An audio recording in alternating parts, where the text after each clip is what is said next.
మన ప్రభు అయిన యేసుక్రీస్తు నామములో మీకందరికీ వందనములు. ఈరోజు దేవుని వాక్యము.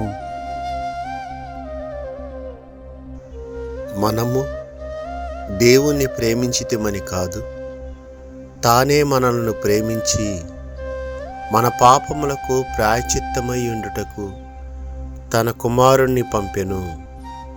ఇందులో ప్రేమయున్నది. యోహాను రాసిన మొదటి పత్రిక 4వ అధ్యాయము 10వ వచనము.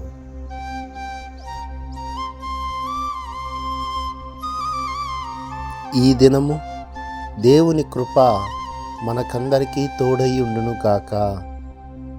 ఆమేన్.